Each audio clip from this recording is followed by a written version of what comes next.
Hello. ठीक है। आवाज ठीक ही होगा। एक चीज तो मैं करना भूल ही गया। एक सेकंड रुक गया।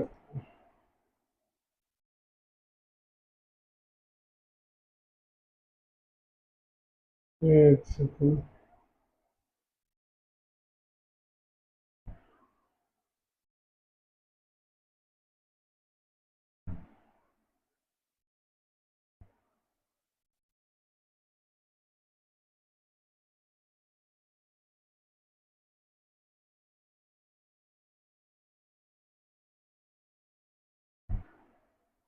हम्म। अब आ जाओ। आवाज मेरे ख्याल से माइक तो ऑन है।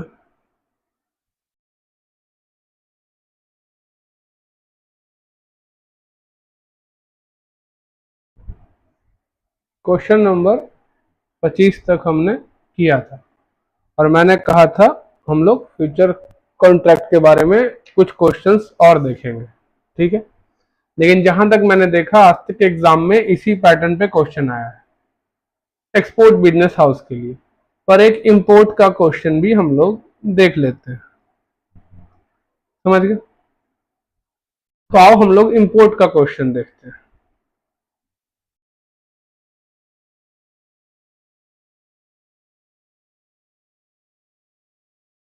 ये है इंपोर्ट का क्वेश्चन। ठीक है। थोड़ा शायद पिक्चर क्लियर ना हो बट ठीक है दिख रहा है। कोई दिक्कत नहीं है। क्या लिखा हुआ है? Sagar limited is an importer who has imported good worth pound 5 lakh. तो सबसे पहला चीज फ्यूचर में क्या करना है? एक्शन क्या लेना है? एक्शन क्या लेना है? तो सर आपने एक्शन के लिए ये चीज बताया था। क्या बताया था आपने एक्शन के लिए? एक्शन के लिए क्या चीज बताया था आपको? सब खोला नहीं है मैंने।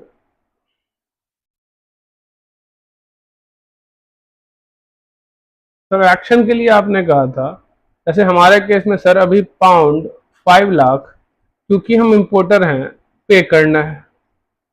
तो ऑब्वियस सवाल सर बाई करना होगा। तो हम सर कुछ नहीं करेंगे लिख देंगे बाई पाउंड फ्यूचर और इसी का उल्टा सेल जो दूसरा करेंसी है। दूसरा करेंसी कौन है इसमें? सर रुपी दिख रहा है। रुपी दिख रहा है। दिख रहा है ना? दिक्कत क्या है सर? ये थोड़ा गलती लिख दिया है। ठीक है। गलती लिख दिया है। ये क्वेश्चन डॉलर का था ही नहीं और वो डॉलर लिख दिया है। ये है पाउंड पर रुपी। पाउंड पर रुपी। और ये भी है पाउंड पर रुपी। ध्यान रखिएगा गलती लिख दिया है। इस क्वेश्चन में डॉलर कहीं था ही नहीं। पाउंड था। समझ गए? क्या था? पाउंड था। ठीक है सर दूसरा करेंसी रुपी है। तो ऑब्वियस सा बात है। और सेल रुपी फ्यूचर। अब सर हम लोग चेक करेंगे कि अवेलेबल क्या है। तो मैंने कहा था जो भी बेस करेंसी है वही उसी का फ्यूचर माना जाता है। जो भी बेस करेंसी है उसी का फ्यूचर माना जाता है। इन दोनों क्वेश्चन में भले ही वर्ड्स में लिखा हुआ था लेकिन ये कोड सही था। पाउंड पर रुपी ही था। तो रुपी ही बेस करेंसी है। या फिर आप यहां से कॉन्ट्रैक्ट साइज से भी चेक कर सकते हैं कि कौन सा फ्यूचर है। तो रुपी का फ्यूचर है। रुपी का फ्यूचर है। तो सर हम क्या कर सकते हैं?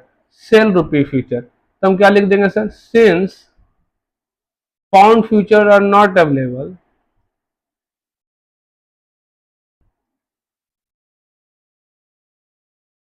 To hedge the currency risk be sell rupee future. अपने वर्ड में कुछ भी लिख सकते हैं। ऐसा कुछ नहीं कि मेरा ही वर्ड कॉपी करना है या बुक का ही वर्ड कॉपी करना है। अपना जो वर्डिंग सही लगे आप यूज कर सकते हैं। ये तो सर बात हो गया एक्शन का। दूसरा चीज क्या है? सर दूसरा चीज है कितना कॉन्ट्रैक्ट इंटर करे। कितना कॉन्ट्रैक्ट इंटर करे अपने अपने जो रिस्क है उसको हेज करने के लिए कितना कॉन्ट्रैक्ट इंटर करे। तो सर अगर पाउंड का ही कॉन्ट्रैक्ट मेरे पास होता पाउंड का ही कॉन्ट्रैक्ट होता तो सिंपली कॉन्ट्रैक्ट साइज से डिवाइड कर देते तो हमको मिल जाएगा सर कितना कॉन्ट्रैक्ट होगा। क्यों? क्योंकि पाउंड से पाउंड कट जाता तो नंबर बचता, लेकिन सर यहाँ तो रुपी में है, यहाँ सर रुपी का फ्यूचर है। तो अब क्या करें, तो पहले सर हम अपना जो पेबल है उसको कन्वर्ट कर लेंगे किस टर्म में, रुपी के टर्म में। तो सर हम लिखेंगे कि पाउंड 5 लाख,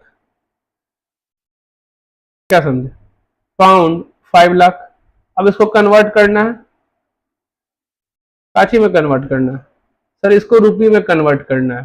तो रुपी में कन्वर्ट करने के लिए क्या कहा था मैंने, जो भी स्ट्राइक प्राइस है, क्योंकि 3 महीना बाद पेमेंट करना है, तो 3 महीने बाद का स्ट्राइक प्राइस ये है। ऑब्वियस सा बात है, रुपी बेस्ड करेंसी है, अगर पाउंड 5 लाख को रुपी में कन्वर्ट करना है तो हम डिवाइड कर देंगे कितना से 0.011172। सर ये बन जाएगा रुपी, कैसे सर, ये है पाउंड पर रुपी, सर पाउंड पाउंड कट जाएगा तो बचेगा रुपी। और इस होल को अब हम डिवाइड कर देंगे अगर कॉन्ट्रैक्ट साइज से, कॉन्ट्रैक्ट साइज क्या है, 17,90,190 रुपी, 17,90,190। तो सर यहाँ से रुपी कट जाएगा, हमारा बच क्या जाएगा, नंबर बच जाएगा, हमारा क्या बच जाएगा, नंबर बच जाएगा। आया समझ में। अब हम लोग अपना कैलकुलेटर खोल लेते हैं, और वैसे बात है क्योंकि आपको दिखे कैलकुलेटर में क्या हो रहा है, इसलिए मैं इसका यूज करता हूँ। क्या खुल गया यार, कैलकुलेटर खोलने गए थे तो सर खुल गया।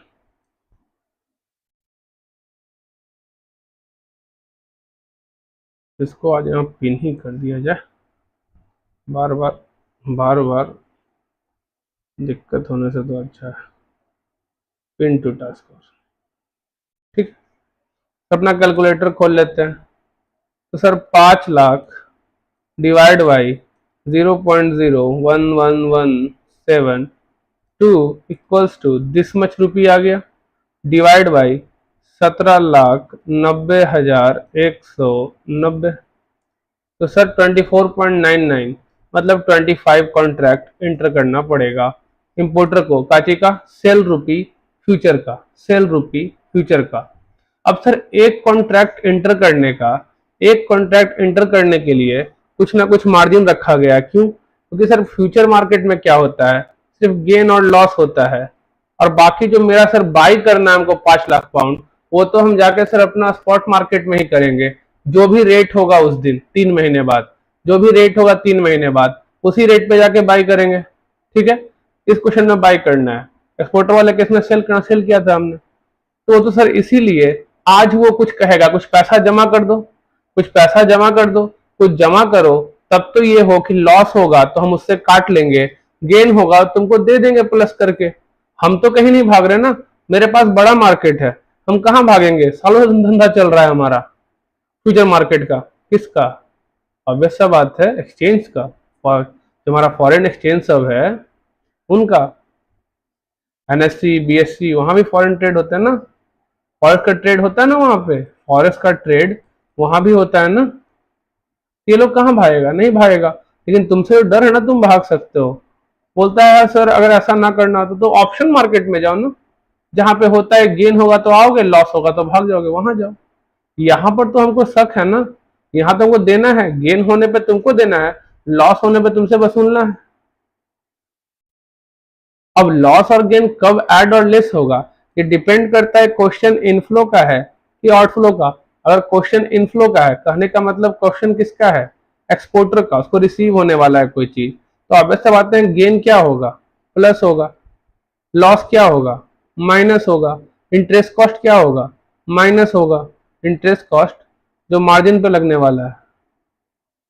वही चीज अगर आउटफ्लो का क्वेश्चन हो मतलब इंपोर्टर का क्वेश्चन हो, यही चीजें उलट जाएगी ना, लॉस क्या होगा, प्लस होगा, गेन क्या होगा, माइनस होगा, इंटरेस्ट कॉस्ट क्या होगा, ऐड होगा। ऑब्वियस सा बात है ना, इंटरेस्ट कॉस्ट जो मार्जिन पे होगा ऐड होगा। ये मेरा निकलेगा किसका, आउटफ्लो जो एक्चुअल होगा स्पॉट रेट से उसको, plus loss minus gain plus interest cost. वही अगर इनफ्लो का क्वेश्चन है, plus gain minus loss minus interest cost. अब इन दोनों में से एज द केस में भी है, गेन होगा तो गेन, लॉस होगा तो लॉस। बहुत सिंपल क्वेश्चन होता है फ्यूचर का, जो कहानी है यहाँ अटका हुआ है। और जो कहानी इस पर अटका हुआ है, अगर बाई पोजीशन लिए तो बढ़ेगा तो फायदा, गिरेगा तो नुकसान, सेल पोजीशन लिए तो गिरेगा तो फायदा, बढ़ेगा तो नुकसान, और कुछ करना ही नहीं है। अब सर यहाँ पे तो सेल पोजीशन लिए थे, तो हम सिंपली कह सकते हो कि यहाँ पे सेल पोजीशन लिए थे सर, तो हमारा स्ट्राइक प्राइस जो है ये है, इससे अगर नीचे होगा 3 महीने बाद का रेट तो हमको गेन होगा, अन्यथा लॉस हो जाएगा। देख सकते हो करेंसी फ्यूचर का रेट क्या हुआ 3 महीने बाद, 0.011182 सर बढ़ गया है। ऑब्वियस सा बात है लॉस हुआ है फ्यूचर मार्केट में, हमें लॉस हुआ है फ्यूचर मार्केट में हमें। ठीक है, समझ गए, ये क्लियरली दिख रहा है कि लॉस हुआ है फ्यूचर मार्केट में, यहीं से पता चल जाता है हमें, ज़्यादा कुछ करना नहीं होता है। बस दिमाग में एक चीज बैठा लिया है कि S माइनस एक्स और X माइनस एस के बीच में नहीं फंसना है सर। जितना भी बाई पोजीशन है बढ़ने पे फायदा, गिरने पे नुकसान, जितना भी सेल पोजीशन है गिरने पे फायदा, बढ़ने पे सॉरी गिरने पे फायदा, बढ़ने पे नुकसान। समझ में आ गया। अब आते हैं अपने क्वेश्चन में। तो सर ये 25 कॉन्ट्रैक्ट के लिए हमको मार्जिन मनी चाहिए होगा, आज इनिशियल मार्जिन चाहिए होगा, और वो क्या होगा इनिशियल मार्जिन का अमाउंट। तो सर एक कॉन्ट्रैक्ट करने के लिए बोला है, एक कॉन्ट्रैक्ट करने के लिए 7,500, तो 25 कॉन्ट्रैक्ट करने के लिए 25 गुने 7,500 इतना रुपया हमें लग जाएगा। कितना रुपया लगेगा सर, 25 गुने 7,500। पर ये रुपया हमारे पास है नहीं, ये रुपया हमारे पास है नहीं, तो हम क्या करेंगे, ये रुपया बोरो करेंगे बैंक से। क्योंकि हम बोरो करेंगे तो अब 3 महीने बाद उसको हमको इंटरेस्ट देना होगा। तो आफ्टर 3 मंथ क्या क्या चीजें होंगी, आफ्टर 3 मंथ क्या क्या चीजें होंगी। सबसे पहला सर हमें लॉस ऑन फ्यूचर होगा, ये चीज तो होगा ही होगा। उसके बाद सर हमें इंटरेस्ट पेमेंट करना होगा। ठीक है, अब बात करेंगे हम कि सर ये भी तो आउटफ्लो हुआ था, देना पड़ा था मार्जिन मनी। बाबू ये लोग बोरो करके हमने दे दिया फ्यूचर मार्केट वाले को, लेकिन जब हमें लॉस हुआ तो फ्यूचर मार्केट वाले ने हमें काट के वापस कर दिया, समझे। तो ये पैसा तो आउटफ्लो हुआ, यही पैसा वापस इनफ्लो हो गया, और जब लॉस हुआ तो लॉस तो यहाँ पे नहीं लिया है, गेन हुआ तो गेन यहाँ पे ले ही चुके हैं। तो बेसिकली ये पैसा का पोजीशन 0 हो जाता है, इसलिए इसको कैलकुलेशन में नहीं लेते हैं। तो इसका फायदा क्या होता है, तो बस इंटरेस्ट ऑन इनिशियल मार्जिन जो लगता है वो निकालने में होता है। सर इंटरेस्ट कितना होगा, सर बैंक से बोरो किए हैं 187,500 पे, किस रेट से बोरो किए हैं, तो सर बोरो किए हैं हम लोग 9% से, 9% से कितने दिन के लिए, 3 महीने के लिए, 3 महीने के लिए, समझ गए। तो कितना आएगा, तो देखो 187,500 डिवाइड बाई गुने 9% गुने 3/12, इतना इंटरेस्ट लग जाएगा। ये इंटरेस्ट रुपये में आया है 4,219 रुपया, समझ गए। सर लॉस क्या होगा फ्यूचर में, लॉस होना पता है सर, जब को पता है सर कि हमको लॉस ही होना है, तो हम माइनस ये करेंगे सर, गेन निकल जाएगा। तो ये माइनस ये करते सीधा अपने आप नेगेटिव आएगा। अब वो सर नेगेटिव क्यों आएगा, वो रुपये में आएगा कि पाउंड के टर्म में आएगा, ये पता करने के लिए मैंने आपको क्या कहा था, चुपचाप सारा कोट लिखते चलो, अपने आप पता चल जाएगा। जैसे हम लोग कोट लिखना चालू करेंगे तो पहला है सर पाउंड पर रुपी 0.01172, नहीं ना है सर। दूसरा है minus pound 0.01182 by rupee, into एक कॉन्ट्रैक्ट साइज कितना का है, रुपी 17,90,190। तो सर एक कॉन्ट्रैक्ट का लॉस ये होगा। सर 25 कॉन्ट्रैक्ट है तो लॉस कितना होगा, सर यहाँ पे माइनस करेंगे, तो आइए एक बार माइनस कर लेते हैं।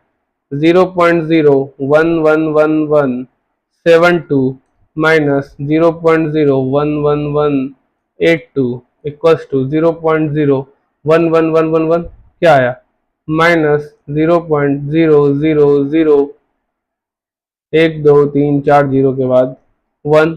ये क्या है, ये है सर पाउंड पर रुपी। इधर क्या है सर, रुपी 17,90,190 गुने 25। सर रुपी से रुपी कट जाएगा, बचेगा क्या, पाउंड बच जाएगा। मल्टीप्लाई करिए मल्टीप्लाई करिए इसमें 17,90,190, तो कितना हो गया -17, ये हो गया सर। 25 कॉन्ट्रैक्ट का कितना हो जाएगा, तो इतना पाउंड का कितना 447.5475, 447.5475 पाउंड का लॉस हो गया। कोई दिक्कत?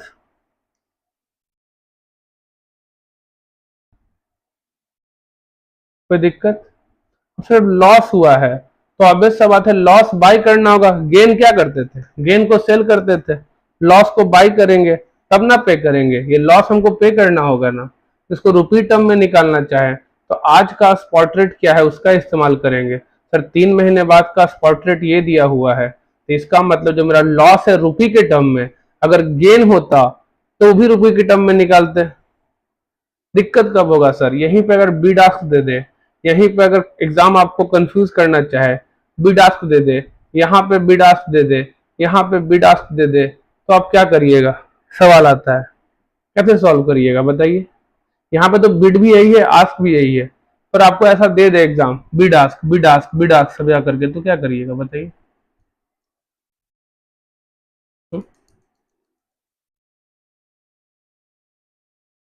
बोलिए। तो कभी आज तक ऐसा क्वेश्चन नहीं आया है, पर आ गया तो क्या करना है, तो टू बी का यूज करेंगे, टू बी का यूज करेंगे। कैसे सर, कहाँ पहुंचे थे हम लोग, सेल रुपी फ्यूचर पे आ गए थे ना, सेल रुपी फ्यूचर पे आ गए थे। तो रुपी करना क्या था, सेल करना था। अगर रुपी बेस करेंसी होता तो base currency sell bid rate होता, बिड रेट होता। आया समझ में? अब वही जब लॉस आया तो बाई करना है ना, बाई करना है ना, तो हम फिर लिखते हैं कि सर पाउंड बेस करेंसी होता, बाई करना है 400 पाउंड जो बाई करना है। तो पाउंड सर अगर बेस करेंसी होता तो base currency buy ask rate होना चाहिए। पर सर क्योंकि पाउंड बेस करेंसी नहीं है तो आस्क नहीं सर बिड लेंगे। आया समझ में? ऐसे सॉल्व करते हैं। करना क्या है उस पॉइंट पे, इसको देखते हैं, कहानी खत्म। करना क्या है, हम लोग क्या कर रहे थे, सेल रुपी फ्यूचर, तो रुपी तो सेल कर रहे थे ना। तो बेस करेंसी अगर रुपी होता, रुपी सेल करना था, तो रुपी सेल करते तो सर बिड रेट होता, base currency sell bid rate. Sir rupee ही बेस करेंसी है तो बिड रेट होगा। अब लॉस का जहां तक बात है, लॉस का क्या करना था सर, लॉस को सर ऑब्वियस सा बात है बाई करना है, तो base currency buy ask rate होता। अगर पाउंड बेस करेंसी होता तो, पर लेकिन सर पाउंड बेस करेंसी है नहीं, नहीं समझे। पाउंड अगर बेस करेंसी होता तो बेस करेंसी बाई करना था, base currency buy. Pound, pound is the base currency तो base currency buy ask rate, लेकिन पाउंड नहीं है तो बिड रेट लेते हैं। समझ गया? तो टू बी हर जगह काम करेगा, टू बी कहीं से काम नहीं करता। टू बी काम करता है कि वैल्यू क्या करना है, इसके साथ क्या करना है, यहां पर क्या करना है। आया समझ में? खैर यहाँ पे कोई दिक्कत नहीं था। इसको रुपी टर्म में निकालना चाहे तो कुछ नहीं, इसको डिवाइड कर देना है किस चीज से, पाउंड 0.0 कितना दिया हुआ है, 0.011111180, ठीक है। तो रुपी टर्म में मेरा लॉस कितना आ जाएगा, तो डिवाइड बाई 11180। सर 40,031 रुपया ले लेते हैं, ले लीजिए। ये मेरा लॉस हो गया फ्यूचर पे। सर ये मेरा इंटरेस्ट हो गया। अब लास्ट टर्म क्या करेंगे, बाई करेंगे, बाई करेंगे pound 5 lakh eight the rate 0.0111180। ये क्या है, पाउंड पर रुपी। तो 5 लाख बाई करने में कितना रुपया लग जाएगा, 5 लाख भागे 0.0111180 इक्वल्स टू,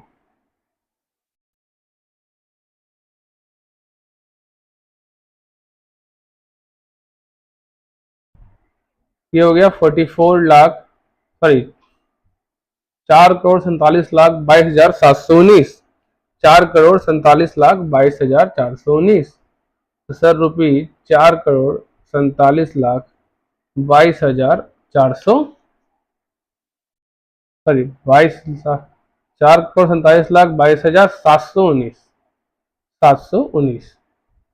तो अब सर मेरा टोटल आउटफ्लो क्या हो गया फ्यूचर कॉन्ट्रैक्ट के अंदर, तो टोटल आउटफ्लो क्या हो गया? तो ऑब्वियस सा बात है सर, एक तो ये हो गया, ऊपर से ये लॉस हो गया, ऊपर से ये इंटरेस्ट, तीनों सर आउटफ्लो ही है। अगर ये गेन होता सर माइनस कर देते, बाकी तीनों का तीनों अब क्या होगा, ऐड हो जाएगा, तो हम ऐड कर देंगे।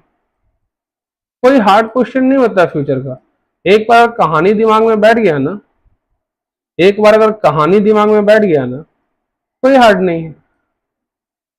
कहानी क्या है, फ्यूचर मार्केट में खाली गेन और लॉस होता है, बाकी तो जो बाई करना था वो तो हम बाई करेंगे अपना जाकर के अपने स्पॉट मार्केट में ही 3 महीने बाद। समझ गए? निकालिए कितना हुआ, प्लस 40,031 प्लस 4,219, तो ये हो गया 4,47,66,969, ये टोटल आउटफ्लो हुआ। ठीक है, कोई दिक्कत? चलिए, यही आंसर है अपने उस क्वेश्चन का आंसर में भी, तो मैच हो गया। अब इस क्वेश्चन का आगे का पार्ट क्या था, वो तो सिंपल था सर, फॉरवर्ड कवर में क्या होगा, कुछ नहीं करना था, ए रेट का यूज करना था, डिवाइड कर देंगे। पूछेगा सर हमसे कि नो हेजिंग के केस में क्या होगा, तो स्पॉट से कन्वर्ट करके जो भी निकाले थे सर, जो भी निकाले थे ये वाला, जो भी निकाले थे, क्या निकाले थे, ये वाला, तो नो हेजिंग में तो यही होगा, आउटफ्लो क्लियर है हमारे पास, कोई दिक्कत? और उस वाले केस में क्या होगा, निकाल लेंगे। तो हमको मेरे ख्याल से फॉरवर्ड कवर में ही कम आएगा, इसका फॉरवर्ड कवर में ही कम आएगा, देख लीजिए एक बार निकाल के।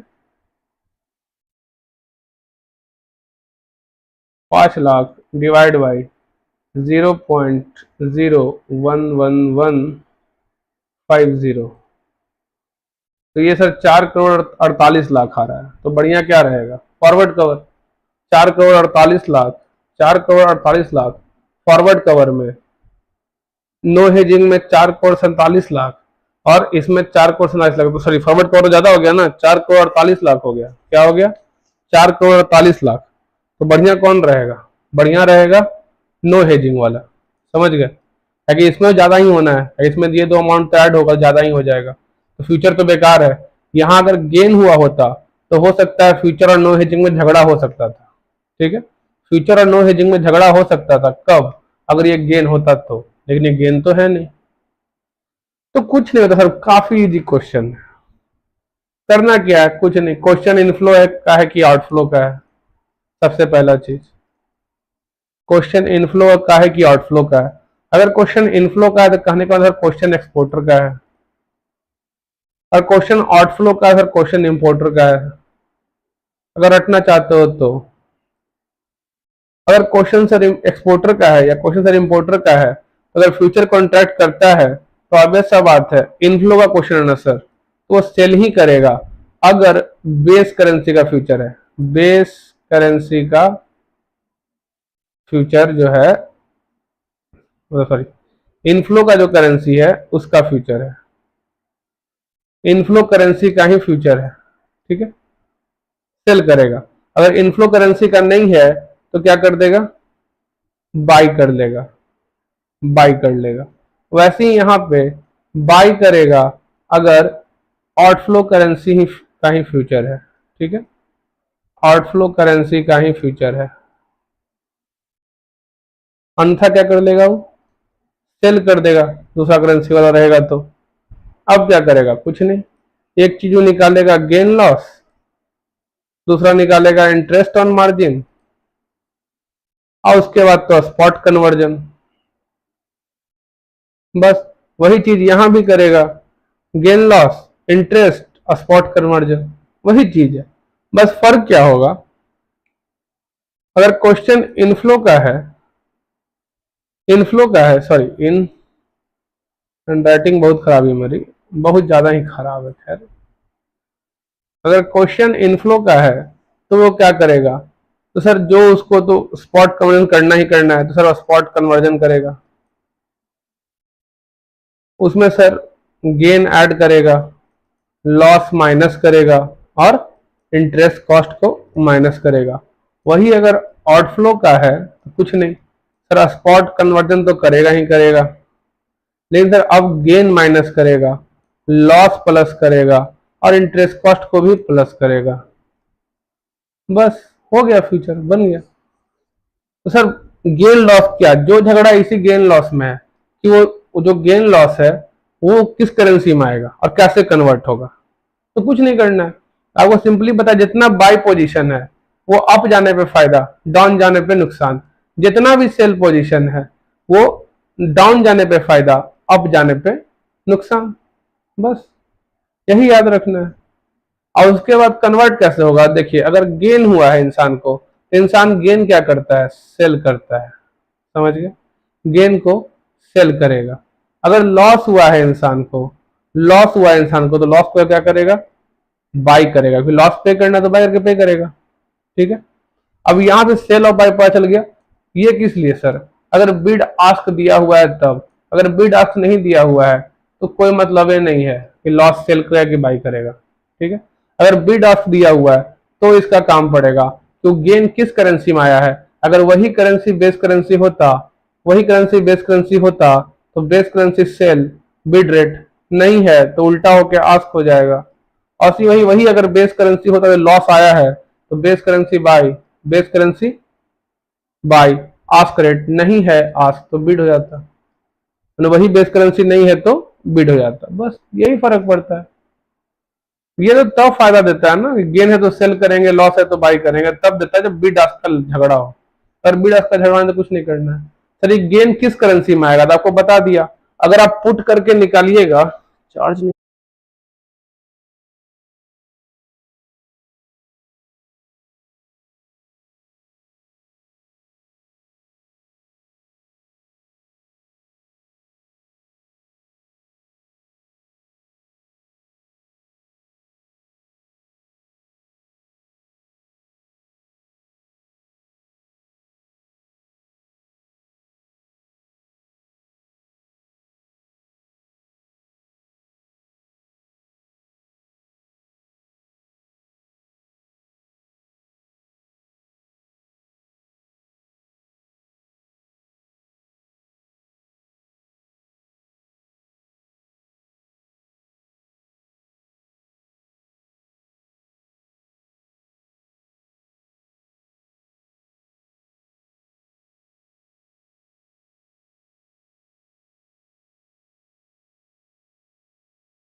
रन कर रहा है, कंप्यूटर ऑफ हो गया था।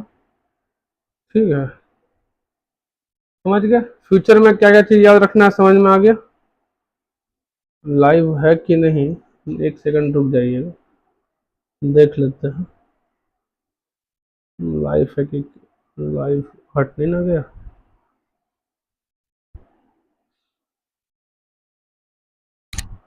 आज भी कोई व्यूअर नहीं है कहीं पर।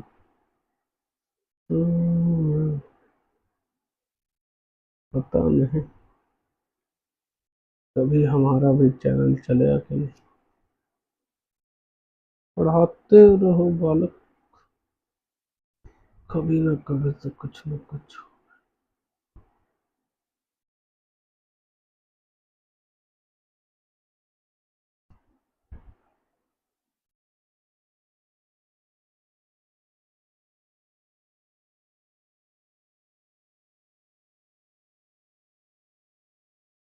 ठीक, रन कर रहा। चलिए, तो हम लोगों ने फ्यूचर को समझ लिया, काफी सिंपल टर्म में समझ लिया। क्या समझे, कोई कुछ याद नहीं रखना है कि स्टेप 1, स्टेप 2, स्टेप 3, कुछ स्टेप नहीं है। ठीक है, काफी सिंपल। हमने लॉजिकली समझा कि क्या करते, अगर हम खुद वहां पे होते तो हम लोग क्या करते। चार्ज हो रहा है ना, फिर चार्ज रुक गया का। Hmm, full bag, power mode plugged in, battery on. चलिए, अब हम लोग आते हैं अपने आगे वाले क्वेश्चनों पे। इसको अब बंद कर दिया जाए। ठीक है।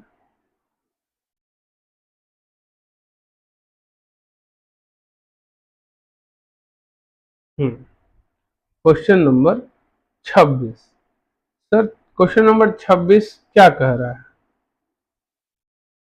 क्वेश्चन नंबर 26 क्या कह रहा है? तो क्वेश्चन नंबर 26 कुछ नहीं कह रहा है। वो बोल रहा है कि एगो फिर वही वो आर्बिट्राज वाला आदमी है जो चाहता है पैसा कमाना, जो चाहता है पैसा कमाना। ठीक है, तो जब वो पैसा कमाना चाहता है तो उसके पास है ऑप्शन दो ठो।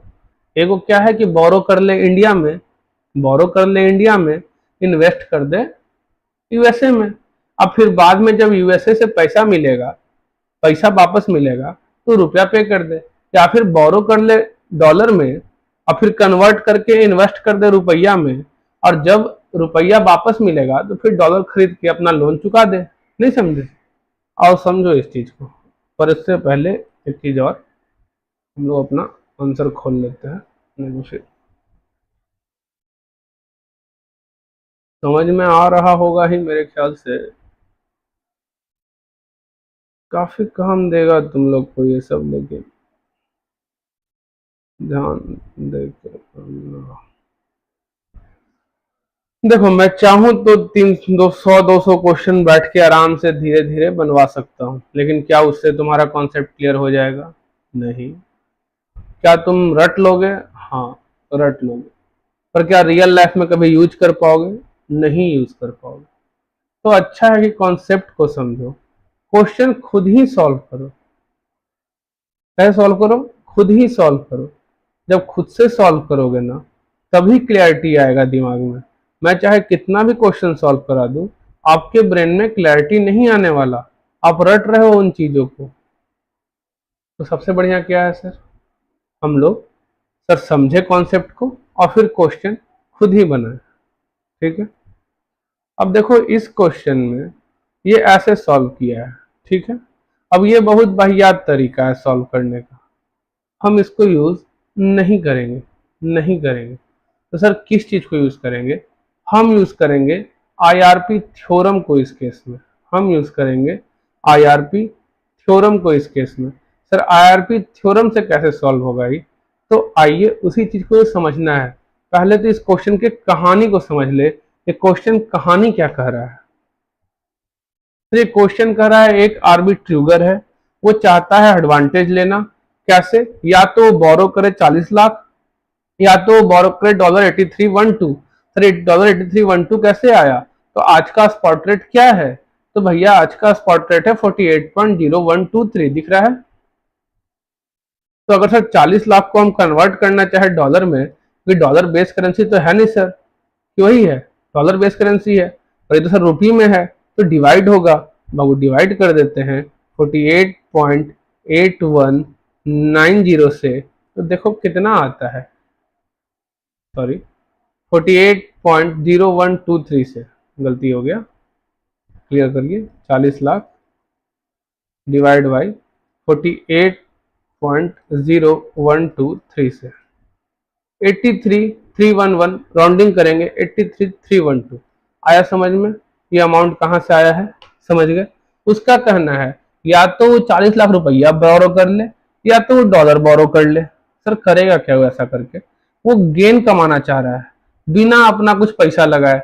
आर्बिट्रूगर कौन होता है? वो इंसान जो सोचता है कि बिना पैसा लगाए पैसा बनाए, पर ऐसा कोई इंसान है ही नहीं धरती पे। वो कौन कर सकता है? कंप्यूटर, स्ट्रॉन्ग कंप्यूटर, सब बड़े बड़े कंप्यूटर, बहुत दिमाग वाला कंप्यूटर। समझ गए? हमारे तुम्हारे दिमाग के बस की बात नहीं है। अब चलो फिर भी कोई क्वेश्चन है तो हमको सोचना है कि ऐसा चीज हो सकता है, मेरे दिमाग की बस की बात है। तो ये क्वेश्चन क्या कहना चाह रहा है? कुछ नहीं कहना चाह रहा है। ये आर्बिट्रूगर है, बहुत ही शैतान इंसान होता है ये। समझे? कितना शैतान होता है सर? ये इतना शैतान होता है कि शैतान भी कम पड़ जाए। ठीक है। तो स्वयं शैतान जो है वो भी इससे डरता है। क्यों सर? क्योंकि ये इंसान जो होता है ये चाहता है क्या करना? बिना अपना पैसा लगाए, बिना अपना पैसा लगाए, बिना अपना पैसा लगाए प्रॉफिट कमाना। सर ये बिना अपना पैसा लगाए प्रॉफिट कैसे कमाएगा? इस क्वेश्चन में देख रहे हो तुम, सर $1 दिया हुआ था बोरो करने के लिए, ₹1 दिया था बोरो करने के लिए। अगर वो डॉलर बोरो करेगा, अगर वो डॉलर बोरो करेगा तो उसको क्या करेगा? रुपी में कन्वर्ट करेगा, रुपी में कन्वर्ट करेगा और फिर रुपी को इन्वेस्ट कर देगा।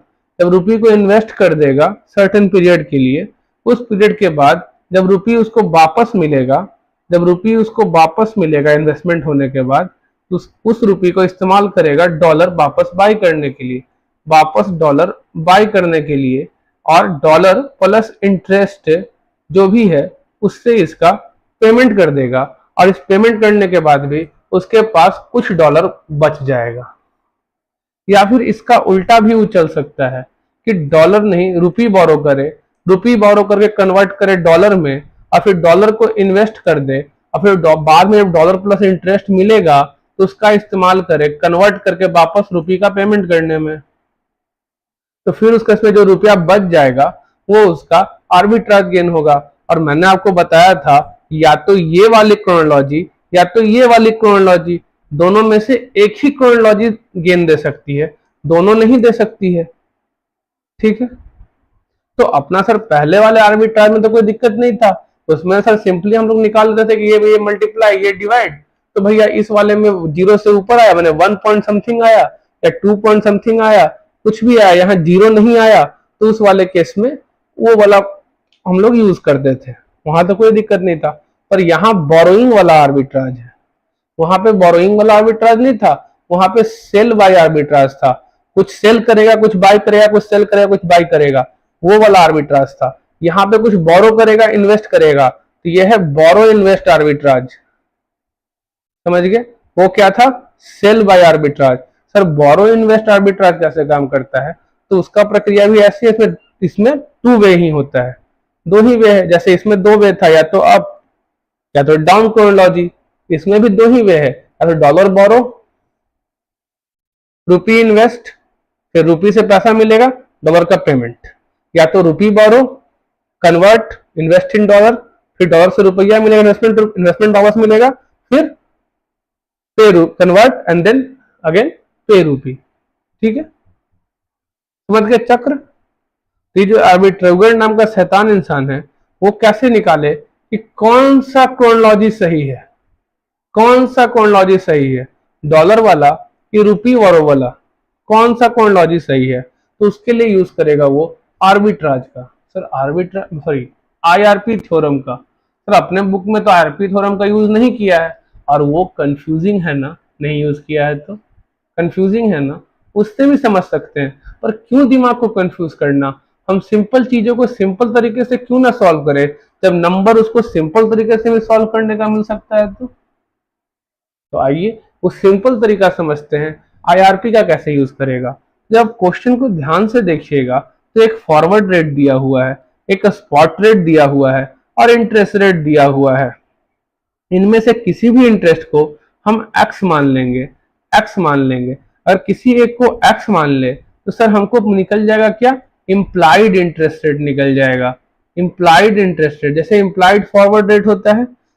इम्प्लाइड फॉरवर्ड रेट क्या होता है? आईआरपी थ्योरम जो हम लोग फॉरवर्ड रेट निकालते हैं उसको हम लोग इम्प्लाइड फॉरवर्ड रेट कहते हैं। क्यों? क्योंकि ये इस थ्योरम के हिसाब से है, एक्चुअल में फॉरवर्ड रेट क्या है वो पता नहीं, ये इम्प्लाइड है, मतलब इस थ्योरम के हिसाब से है। उसी तरह से हम लोग इम्प्लाइड इंटरेस्ट रेट मान लेते हैं। किसको माना जाए? नीचे वाला को मानने में फायदा होता है, सिंपल करना आसान, सॉल्यूशन करना आसान होता है, तो नीचे वाले को ही मानते हैं। ऊपर रुपी है, मल्टीप्लाई होगा, ये डिवाइड होगा। तो implied interest rate in USA be X, in USA be X. अगर हम यूएसए बी एक्स मान ले तो फॉर्मूला बन जाएगा सर कि forward rate equals to spot rate into 1 plus 12% per annum है 6 महीने का, तो 0.12/2 divide by 1 plus X by 2। ठीक है, ये इम्प्लाइड रेट कैसा? एक्स था। अब सर ये जो एक्स निकलेगा ना, एनुलाइज ही निकलेगा, क्योंकि x/2 लिख दिया है। अगर सिर्फ एक्स निकलता ना, लिखता ना, XY2 नहीं लिखता, तो वो 6 महीने का रेट देता, 6 महीने का रेट देता, फिर मल्टीप्लाई बाई 2 करना होता। पर जैसे ही XY2 लिख दिया, अब ये जैसे कैसे यहाँ 0.12/2 है, तो एग्जैक्टली 12% पर एनम बता रहा है, तो ऐसे ही XY2 लिख दिया तो ये भी पर एनम देगा एक्स का आंसर। हमने लिखा भी था implied interest rate in USA भी एक्स। अब जब इसको सॉल्व करना है तो कुछ नहीं करना है सर, 1 + XY2 इधर आ जाएगा और 48.0123 बाई 48.8190 इधर आ जाएगा, इंटू 1 + 0.06। सॉल्व करेंगे सर, तो आइए देखते हैं क्या आएगा। तो सर आएगा 48.0123 डिवाइड बाई 48.8190 इक्वल्स टू, ये आ गया, इंटू 1.06। अब ये 1 से -1 हो जाएगा, -1 इंटू 2। अब ये है नंबर में है, परसेंटेज कितना होगा, इंटू 100, 8.50%, 8.50%। तो सर मेरा इम्प्लाइड इंटरेस्ट रेट यूएस में क्या निकल के आया, if IRP theorem hold good, 8.50%। इसका मतलब सर मेरे हिसाब से यूएसए में बोरो करने का रेट 8.50% होना चाहिए था, पर वहां बोरो करने का रेट 8% है, तो हम क्या करें सर, यूएसए में बोरो करते हैं, क्योंकि हमारे हिसाब से यूएसए में 8.50% बोरिंग रेट होना चाहिए था, लेकिन वो 8% है। यही क्वेश्चन अगर डिपॉजिट का हो जाए तो मेरा कॉन्सेप्ट उलट जाएगा। कैसे सर, मेरे यहाँ 8.5% डिपॉजिट रेट होना चाहिए यूएसए में, लेकिन 8% है, इसलिए हम डिपॉजिट इंडिया में करेंगे। सिंपल, समझ गए। अगर कोई डिपॉजिट रेट मान ले बोरोइंग रेट की जगह, तो क्या मान ले हम लोग, डिपॉजिट रेट, तो भी देखो कैसे आंसर निकलेगा सर, 8.5% डिपॉजिट रेट होना चाहिए था, लेकिन सर 8% डिपॉजिट दे रहा है, तो सर हम यहाँ इन्वेस्ट नहीं करेंगे, कहाँ इन्वेस्ट करेंगे, इंडिया में। तो कैसे लिखेंगे इस लाइन को, तो दो चीज लिख सकते हैं, since the implied interest rate in USA is higher than the actual interest rate, therefore it is better to borrow money from USA. समझ गए, यही simple line. From that strategy only the arbitrager will make a gain, otherwise it will make a loss. ये तो अंग्रेजी है, लिखो अपने हिसाब से। Since if the RP theorem hold good, the implied interest rate in USA B 8.5%, however the actual interest rate in USA is 8%, therefore it is beneficial to borrow in USA। समझ गए, तो ये तो लाइनिंग का खेल है, खाली lining का खेल है, वर्डिंग का खेल है, कैसे लिखते हो। अब सर यूएसए में बोरो करेंगे मतलब आपको कहाँ, सर $83,312 बोरो करेंगे, ऑब्वियस सा बात है, $83,312 अगर हम बोरो करेंगे सर, इसका करेंगे क्या, इसको कन्वर्ट कर देंगे सर। बोरो कब किए हैं सर, आज किए हैं, तो आज जब कन्वर्ट करेंगे तो कन्वर्ट करके सर कितना रुपया मिलेगा, सर कन्वर्ट करके 40 लाख रुपया मिलेगा, तो दिया हुआ ही है मेरे पास सर पहले से, इसको निकालना क्या है, कन्वर्ट करते तो भी 40 लाख ही आता, 40 लाख मिलेगा सर। 40 लाख को क्या कर देंगे सर बाबू, इन्वेस्ट कर देंगे इंडिया में। जब इन्वेस्ट कर देंगे सर, तो 40 लाख को 12% पे इन्वेस्ट कर दिए, इन्वेस्ट करने के बाद हम इंतजार करेंगे 6 महीना का, convert and then invest ₹40 lakh. अब हम क्या करेंगे सर, अब आएगा बाबू 6 महीना खत्म हो जाएगा, अब आएगा आफ्टर 6 मंथ, सारा काम उस दिन हो गया। आफ्टर 6 मंथ क्या होगा, तो सर ये जो इन्वेस्ट किए थे ये वापस मिलेगा, तो रिटर्न क्या मिलेगा हमको, रिटर्न क्या मिलेगा सर, 40 लाख इंटू 1.06 ये वापस मिलेगा, कितना होगा, अवश्य बात है 6 महीना का 6%, तो 40 लाख गुने 1.06 इक्वल्स टू सर 42,40,000 रुपया मिलेगा। 42,40,000 रुपया को अगर हम वापस डॉलर में कन्वर्ट करें 6 महीना बाद, तो 6 महीने के बाद क्या रेट है सर, 48.8190। सर डिवाइड कर देते हैं इसको, ताकि बेस करेंसी डॉलर और ये रुपये में है, तो डिवाइड ही होगा। 48.8190 कितना आया सर 86,851 डॉलर 86,851। पर सर ये तो कन्वर्ट हो गया, अब इसका रिपेमेंट करने जाएंगे सर 83,312 थोड़े होगा, 83,312 पे 4% का इंटरेस्ट भी तो जुड़ेगा, तो वो भी जोड़ लेते हैं सर। तो 83,312 गुने 1.04 कितना हो गया, 86,644। 86,644, तो सर कितना का गेन हो गया, तो निकालिएगा तो माइनस कर दीजिए 86,851 इक्वल्स टू $206 का हमको गेन हो गया, बिना कुछ किए, अपना पैसा बिना लगाए, बोरो किए, कन्वर्ट किए, इन्वेस्ट किए, 6 महीना बाद ये वापस मिला, इसको फिर कन्वर्ट किए और उसका रिपेमेंट कर दिए, तो $206 का गेन हो गया। देखिए क्या हमारे क्वेश्चन का आंसर वही है, एग्जैक्ट वही है 206.95। थोड़ा बहुत ऊपर नीचे तो हो सकता है कि हमने राउंडिंग कर दिया था, कोई दिक्कत। अगर हम निकालना चाहे कितना रुपये हुआ तो क्या करेंगे, जो रेट है 6 महीने बाद का गेन है ना, गेन है ना, गेन है, मल्टीप्लाई कर देंगे, निकल जाएगा। यही अगर बिड आस्क होता तब ना दिक्कत होता, यहाँ तो बिड आस्क है ही नहीं। अगर होता बिड आस्क तो करना क्या था, इसको सेल करना था, बेस करेंसी सेल लेते बिड रेट, लेकिन अगर बेस करेंसी डॉलर ही है, हाँ वही है सर, तो बिड रेट ही लेते। डॉलर बेस करेंसी नहीं है तो आस्क रेट लेते, कहानी खत्म, इतना ईजी है, कोई दिक्कत।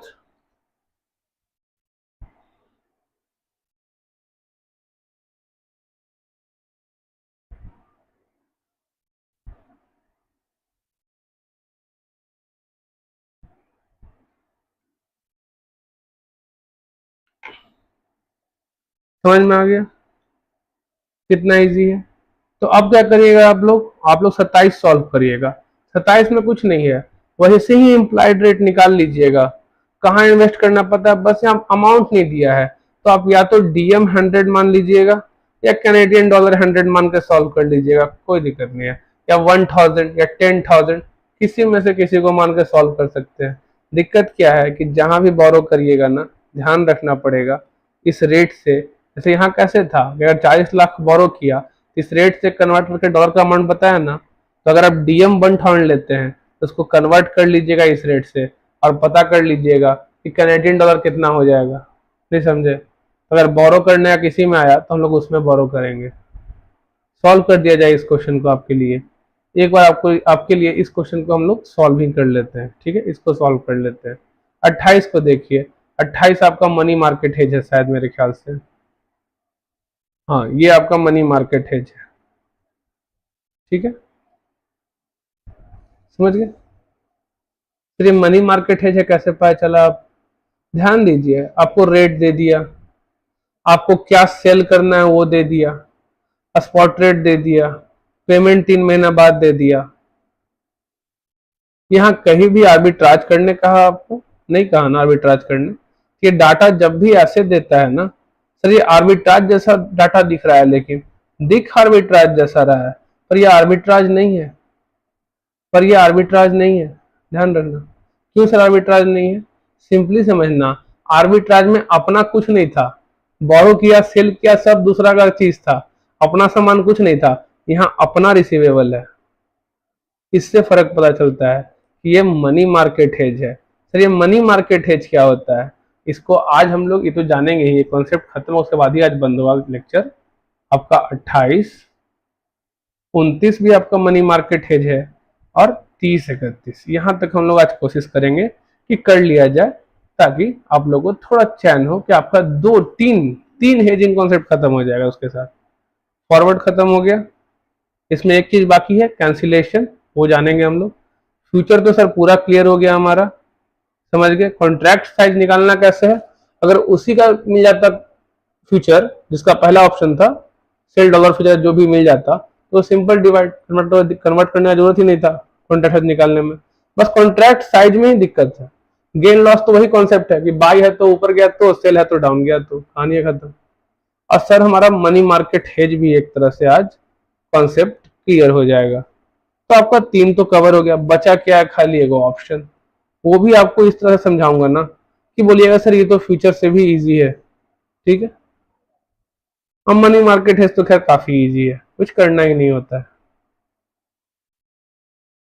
लॉजिक लॉजिक समझिए और क्वेश्चन के पीछे, ठीक है।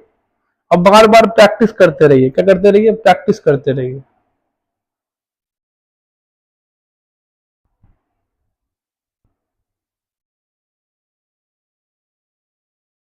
हाँ। आइए 27 आपके लिए सॉल्व कर दिया जाए। 27 में भी सर हम एक चीज करते हैं, क्या मान लेते हैं सर, क्या मान लेते हैं? किसी भी एक करेंसी का मान लेते हैं कि implied interest rate be X, ठीक है। RP theorem hold good, we are assuming that the interest rate party theorem hold good, मतलब ये फॉरवर्ड रेट जो भी आया वो होल्ड गुड है। Then the implied interest rate in नीचे वाला करेंसी कौन है इसमें? डीएम है, तो डीएम बी एक्स, ठीक है। ड्यूज मार्क होता है, ड्यूज मार्क आता है वैसे करता है बी एक्स, समझ गए? चलिए आइए सॉल्व करिए।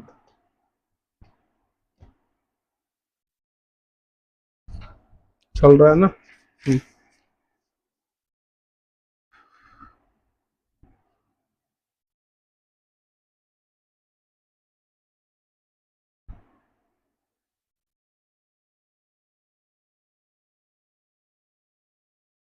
We are assuming that IRP theorem hold good, ठीक है। Hence let the implied interest rate in DM be x, ठीक, x पर एनम, समझ गए? तो उस केस में हमारा जो फॉरवर्ड रेट है कितना है? 0.60 पर डीएम।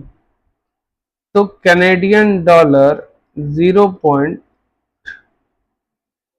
सॉरी 0.670 पर डीएम इक्वल्स टू 0.665 पर डीएम। ऊपर कैनेडियन डॉलर है तो 1 प्लस क्या है उसका 9%, 0.09 गुने 3 भागे 12, तो भागे 4 कर देते हैं एक ही बार। 1 प्लस एक्स वाई 4, कोई दिक्कत? अब क्या हुआ सर, ये इधर आ जाएगा 1 प्लस एक्स वाई 4, तो 0.66665 डिवाइड बाई 0.670 इंटू 1, अब 0.09 डिवाइड बाई 4, 1.0225, कोई दिक्कत? सर ये कितना हो जाएगा? तो ये हो जाएगा 0.665 divide by 0.670 equals to this into 1.0225 equals to this, sir -1 into 4 equals to this, into 100 कर देंगे तो परसेंटेज निकल जाएगा। सर x इक्वल्स टू 5.94% या 5.95%। तो सर हमको लगता है ये परसेंटेज होना चाहिए, ये परसेंटेज होना चाहिए इम्प्लाइड इंटरेस्ट रेट कहाँ का? ड्यूज मार्क का। है कितना? है कितना? है कितना? सर है वो 7%। तो सर यहाँ हम लोग सर बोरो नहीं कर सकते, क्योंकि सर हमको लगता है बोरिंग रेट ये होना चाहिए, पर है सर 7%। अगर यही चीज सॉल्व करें डिपॉजिट रेट के पॉइंट ऑफ व्यू से, तो ध्यान दीजिए सर इतना डिपॉजिट रेट होना चाहिए। अब क्वेश्चन में कभी कभी यहाँ तक आपको सिर्फ एक ही रेट दिया, जैसे बीड आस्क में क्या होता है, एक ही रेट दिया तो वही बीड वही आस्क, यहाँ पे एक ही रेट दिया तो वही बोरोइंग रेट वही डिपॉजिट रेट। अगर 2 रेट दिया होता तो डिपॉजिट रेट हमेशा कम रहता है बोरिंग रेट से, ध्यान रखिएगा डिपॉजिट रेट बोरिंग रेट से कम रहता है, वही बीड आस्क वाला चीज है, समझे? तो काहे कि नहीं दिया तो यही बोरिंग रेट यही डिपॉजिट रेट। सर अगर हम माने तो 5.95 मेरे हिसाब से डिपॉजिट रेट होना चाहिए था, डिपॉजिट रेट होना चाहिए था, लेकिन सर 7% है, तो अच्छा के वहां डिपॉजिट करें।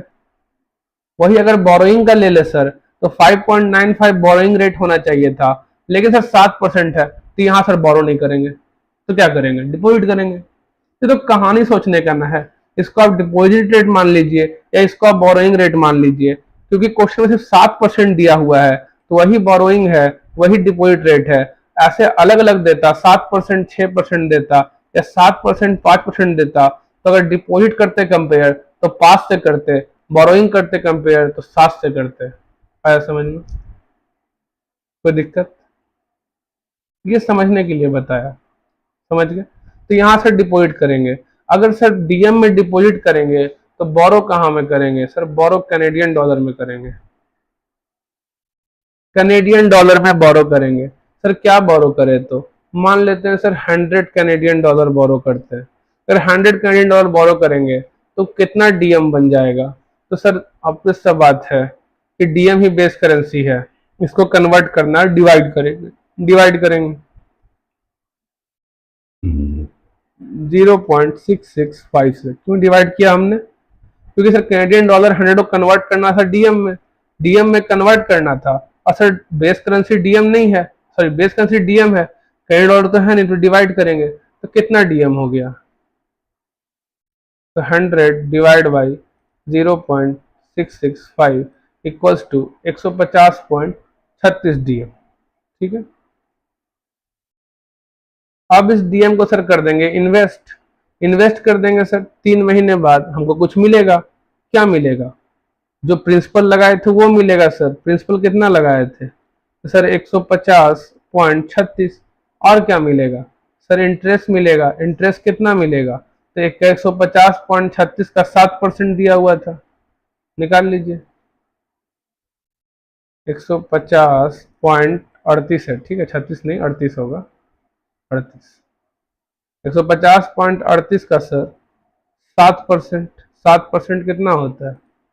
ये तो सर पूरे साल का है, 3 महीने का कितना होगा? तो भागे 4, तो ये होगा 2.63। टोटल क्या मिलेगा हमको? Sir 150.38, 150.38 plus 2.63, sir 153.012। ये हमको डीएम 6 महीने बाद मिलेगा। अगर ये डीएम 6 महीने बाद मिलेगा तो इसको फिर से कन्वर्ट कर लेंगे, काची में कन्वर्ट कर लेंगे, इसको सर कन्वर्ट कर लेंगे वापस कैनेडियन डॉलर में। तो कन्वर्ट करेंगे तो किस रेट से करेंगे? तो फॉरवर्ड रेट दिया हुआ है ना, कितना दिया हुआ है फॉरवर्ड रेट? सर 0.670, उससे कन्वर्ट करेंगे। तो सर कन्वर्ट कर देते हैं, डिवाइड बाई या मल्टीप्लाई बाई, क्योंकि डीएम ही बेस करेंसी है और ये डीएम है। सर मल्टीप्लाई करते हैं कितना से? 0.670 से, तो सर 102.52 कैनेडियन डॉलर हो जाएगा। अगर 102.52 कैनेडियन डॉलर, ठीक है, ये हो जाएगा। लेकिन हमको रीपे क्या करना है? तो सर 100 बोरो किए थे ना, 100 बोरो किए थे ना, 100 बोरो किए थे किस रेट पे? 100 बोरो किए थे किस रेट पे? सर 9% पे। तो 100 कितना बन गया होगा? तो 100 बन जाएगा सर 100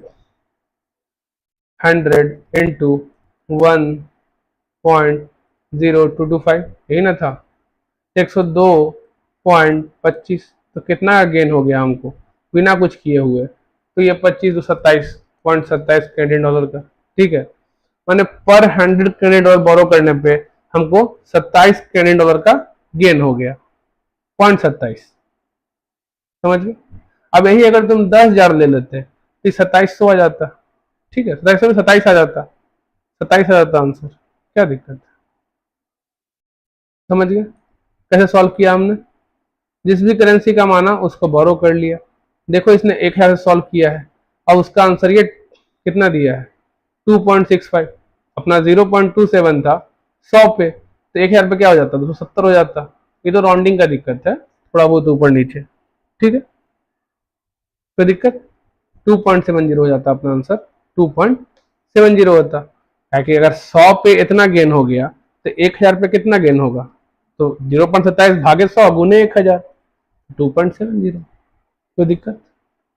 समझ गया प्रॉब्लम? तो ये था आर्बिट्राज का सेकंड केस, आर्बिट्राज का ही सेकंड केस, जहां बोरोइंग का केस होता है, ठीक है, बोरोइंग और डिपॉजिट का। और इसके पहले क्या था? बाई सेल का। बाई सेल स्पॉट का, स्पॉट रेट पे ही काम करता है, और ये बोरोइंग वाला फॉरवर्ड पे काम करता है, ध्यान रखना, फॉरवर्ड पे काम करता है।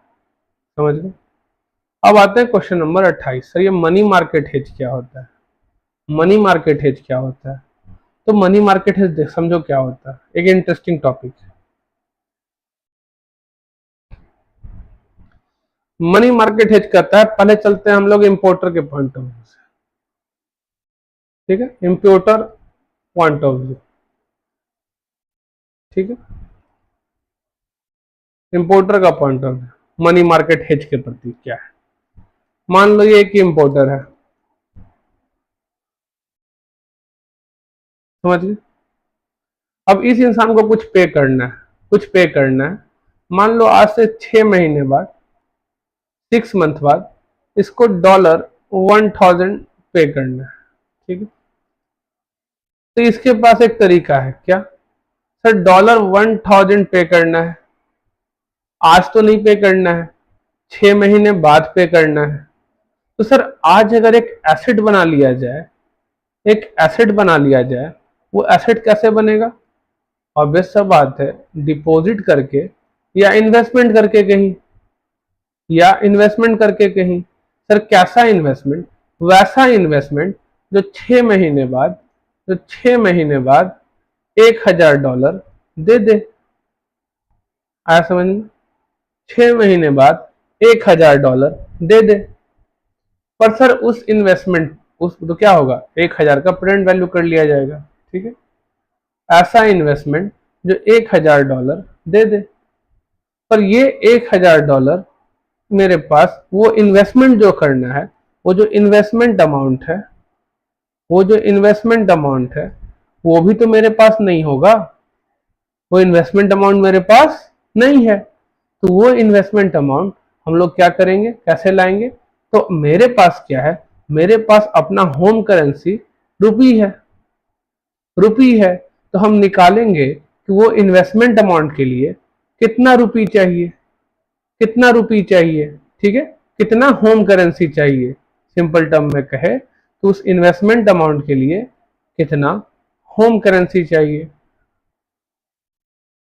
अब ये होम करेंसी मेरे पास अवेलेबल होगा नहीं, तो हम क्या करेंगे, ये होम करेंसी बोरो करेंगे, बोरो करेंगे। और फिर बोरो करके और उसको कन्वर्ट करके क्या में कन्वर्ट कर लेंगे, बोरो करके उसको कन्वर्ट कर लेंगे डॉलर में और कर देंगे इन्वेस्ट। अब क्या होगा? सर ये कहानी तो आज का है, अब 6 महीना खत्म होगा। जब 6 महीना खत्म होगा तो वो जो एसेट बनाए थे डॉलर का, वो हमको मिलेगा। जैसे ही वो मिलेगा उससे हम जाकर के रीपे कर देंगे अपना पेमेंट, अपना पेमेंट दे देंगे। $1000 का लायबिलिटी था मेरा, वो पे कर देंगे। लेकिन वो पे तो कर देंगे सर, लेकिन अब मेरे पास एक लायबिलिटी जिंदा बच गया है। वो ये रुपी जो अपना होम करेंसी हम बोरो किए थे, वो हमारे पास जिंदा बचा हुआ है। उस रुपी का तो पेमेंट करना पड़ेगा। तो उस रुपी का जो पेमेंट करेंगे, जो अपने होम करेंसी का हम पेमेंट करेंगे, वही मेरा आउटफ्लो हो गया। क्योंकि ये तो नेट ऑफ हो गया, लायबिलिटी था, एसेट क्रिएट था, तो एसेट लायबिलिटी का पेमेंट एसेट से कर दिए। लेकिन सर एक लायबिलिटी क्रिएट रह गया ना, वो जो रुपी बोरो किए थे, वो रुपी को क्या करेंगे, पेमेंट कर देंगे। तो लॉजिक याद रखो, कहानी याद रखो, रटने का जरूरत नहीं है। इसको लोग रटते कैसे हैं, तो बोलते हैं बोरो, कन्वर्ट, इन्वेस्ट, बीसीआई। क्यों रटना है यार बीसीआई? कहानी सोचो ना दिमाग में, कहानी सोचा, याद है। कैसे याद है कहानी? कि भैया मेरे पास था क्या, लायबिलिटी था, हमने क्रिएट कर दिया एसेट। एसेट क्रिएट करने के लिए हमको चाहिए वो अमाउंट, और वो अमाउंट मेरे पास है नहीं। तो वो अमाउंट कैसे इन्वेस्ट करे? तो वो अमाउंट हम अपना होम करेंसी बोरो करके बाई करेंगे। अपना होम करेंसी बोरो करके बाई किए और बाई करके कर दिया इन्वेस्ट। आज का काम खत्म। 6 महीने बाद क्या होगा? 6 महीने बाद वो जो एसेट क्रिएट किए हैं वो हमको अपना करेंसी डॉलर देगा, उससे हम पे कर देंगे लायबिलिटी को। लेकिन हमने एक लायबिलिटी बीच बीच रास्ते में बीच में क्रिएट कर लिया था, उस लायबिलिटी का तो पेमेंट हमें करना होगा ना। तो उस लायबिलिटी का जो हम पेमेंट करेंगे, वही तो हुआ इस क्वेश्चन में आउटफ्लो मैंने आंसर। तो वही देखना है कि ये आउटफ्लो ज्यादा सही होता है या इस हेजिंग को नहीं फॉलो करना, नो हेजिंग, वो फायदेमंद होता है कि फ्यूचर फायदेमंद होता है कि फॉरवर्ड फायदेमंद होता है। बन गया क्वेश्चन, समझ गया? कोई दिक्कत? अब यही चीज सब एक्सपोर्टर का आएगा, एक्सपोर्टर का आएगा तो सारा कहानी उल्टा हो जाएगा। कैसे सर? एक्सपोर्टर जो है वो तो खुश मिजाज बंदा है ना, उसको तो रिसीव होने वाला है। मान लेते तो डॉलर 1,000 रिसीव होने वाला है, तो वो क्या करेगा? तो आज नहीं 6 महीने बाद रिसीव होने वाला है। पर आज कुछ वो कमाई कर ले, उसके पास तो आज अगर डॉलर 1,000 मिल गया होता तो कुछ करता, वो कुछ काम करता। पर कोई काम तो कर ही नहीं पा रहा। क्यों नहीं कर पा रहा? क्योंकि डॉलर 1,000 उसको मिला नहीं, आज 6 महीना बाद मिलेगा। तो क्या करेगा? एक लायबिलिटी क्रिएट कर लेगा। कौन सा लायबिलिटी? ऐसा लायबिलिटी जिसमें डॉलर 1,000 का पेमेंट करना हो 6 महीना बाद, आफ्टर 6 मंथ इसका पेमेंट करना हो, तो जैसे ही पैसा मिलेगा इसका पेमेंट कर देगा। ठीक है, ये लायबिलिटी कैसे क्रिएट होगा? अगर इसी करेंसी में बोरो कर लिया जाए। किस करेंसी में बोरो कर लिया जाए? इस करेंसी में बोरो कर लिया जाए। ठीक है, ये बीसीआई नहीं होगा, कन्वर्ट हुआ फिर अथी हुआ, समझेंगे आगे बीसीआई कैसे होगा। ठीक है, उसको भूल जाओ, ये शॉर्ट फॉर्म भूल जाओ। शॉर्ट फॉर्म समझेंगे जब क्वेश्चन सॉल्व करेंगे तब। तो 1,000, ठीक है, लायबिलिटी है, कैसे बनाएगा? तो बोरो कर लेगा इस करेंसी को। इस करेंसी को बोरो करके क्या करेगा? कुछ नहीं सर, बोरो करके मेरा कुछ काम का है ही नहीं। इसको अपने करेंसी में कन्वर्ट कर लेगा और फिर उसको इन्वेस्ट कर देगा। अब क्या होगा? 6 महीने बाद पहुंचेगा वो, आफ्टर 6 मंथ क्या होगा? सबसे पहले तो जो लायबिलिटी क्रिएट किया था उसका पेमेंट इससे कर देगा। और लेकिन सर एक एसेट तो और क्रिएट हुआ है ना, ये तो खत्म हो गया। ठीक है, ये तो सर जो लायबिलिटी क्रिएट किया उससे इसका पेमेंट कर दिया, लेकिन सर एक एसेट और क्रिएट किया था, वो हमको सर अपना इनफ्लो देगा मेरे करेंसी में, वो मेरा हो जाएगा आंसर। आया समझ में? कोई दिक्कत? तो ये क्या किया? ये पहले बोरो किया, कन्वर्ट किया, इन्वेस्ट किया। ये है बीसीआई। थोड़ा उल्टा बोल गया था वहां पे। वो क्या किया? वो सबसे पहले निकाला कि करना क्या था उसको। सर पहले तो वो इम्पोर्टर था, उसको लायबिलिटी क्रिएट करना था। लायबिलिटी क्रिएट करने के लिए उसको इन्वेस्टमेंट अमाउंट जानना था। इन्वेस्टमेंट को पता था, पहले बोरो करने गया। वो भी बोरो कन्वर्ट इन्वेस्ट कर रहा है, लेकिन दिक्कत क्या है सर? पहले वो इन्वेस्टमेंट अमाउंट पहले निकालता है। ठीक है, इन्वेस्टमेंट अमाउंट कितना करना है वो पहले निकालता है। और इसमें क्या करता है सर? बोरो क्या करना है वो पहले निकालता है। इसलिए बोरो कन्वर्ट इन्वेस्ट हो गया, और ये उल्टा हो जाएगा, इन्वेस्ट कन्वर्ट देन बोरो। ठीक है, तो ये हो गया आईसीबी, ये हो गया बीसीआई। बस उसको रटने का जरूरत ही नहीं है। रटने का जरूरत ही नहीं है कि बोरो कन्वर्ट इन्वेस्ट। क्यों रटे हम? क्यों रटे? कि वो कहानी पता है तो रटना ही क्यों है? क्या समझे? जब हमें कहानी पता है तो रटना ही क्यों है?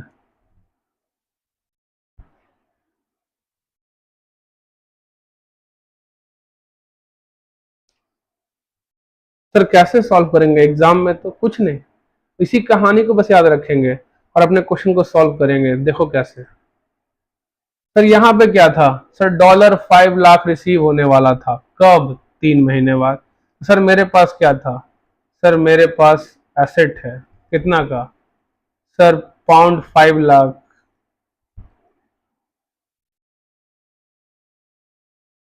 Receivable after 3 month. क्या समझे? Pound 5 lakh receivable after 3 month. लेकिन सर ये रिसीव बाद में होगा ना, तो आज सर क्या क्रिएट करें? तो क्रिएट लायबिलिटी।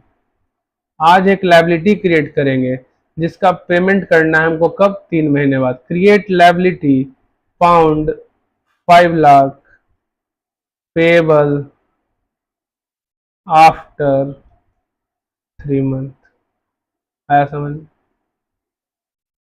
अब क्या करेंगे? सर ये लायबिलिटी कैसे क्रिएट करेंगे? तो अगर पाउंड कितना बोरो करें सर? क्या बोरो करें? कैसे क्रिएट करेंगे? तो बोरो, बोरो क्या बोरो करें? क्या बोरो करें? सर बोरो करिए pound 5 lakh. Sir pound 5 lakh borrow कर लेंगे तो क्या हमको आंसर आ जाएगा? नहीं आएगा ना, नहीं आएगा ना। तो क्या किया जाए? तो सर हम लोग कहेंगे बोरो करिए पाउंड 5 लाख का प्रेजेंट वैल्यू। पाउंड 5 लाख का प्रेजेंट वैल्यू अगर बोरो कर ले तो वो 3 महीना बाद उतना बन जाएगा।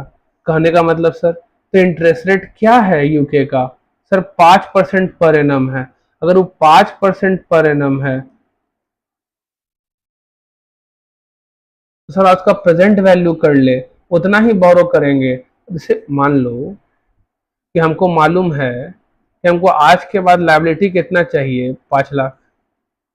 सर हमको मालूम है कि इंटरेस्ट रेट क्या है, तो 0.05/4 कर लो। सर 1.0125। तो sir x into zero, x plus into 1.0125 करेंगे तो हमको 5 लाख चाहिए। तो x क्या होगा? 5 लाख भागे 1.0125। आया समझ में? समझे कैसे क्वेश्चन बनाइए? क्या बोरो करेंगे? तो 5 लाख का प्रेजेंट वैल्यू, ये भी कर सकते हैं या सिंपली कर सकते हैं। सर हमको 5 लाख चाहिए आज से 3 महीना बाद। सर इंटरेस्ट रेट है 5%, तो क्या बोरो करें? तो let the X amount be borrowed. तो एक्स अमाउंट 5 महीने बाद कितना होना चाहिए? तो 5 लाख होना चाहिए। तो एक्स क्या होगा? तो 5 लाख भागे 1.0125। तो वही चीज तो किया। तो सर कितना बोरो करेंगे? तो निकल के आएगा 5 लाख भागे 1.0125। सर आज हम बोरो कर ले 4,93,827 पाउंड। 4,93,827 पाउंड अगर आज बोरो कर ले, आज बोरो कर ले तो ये 3 महीने बाद 5 लाख पाउंड बन जाएगा। और सर अभी बोरो कर लिए तो इसका करे क्या? हमको तो पाउंड का काम ही नहीं है, मेरा करेंसी तो रुपया है। तो इसको सर हम आज बोरो किए हैं ना, तो आज सर कन्वर्ट कर लेते हैं। कन्वर्ट इन रुपी। रुपी में सर कितना हो जाएगा? तो पाउंड 4,93,827। और क्या रेट दिया हुआ है? आज का स्पॉट रेट क्या है? 56 रुपया। पाउंड ही बेस करेंसी है, तो मल्टीप्लाई हो जाएगा। तो सर कितना रुपया हुआ कन्वर्ट होके?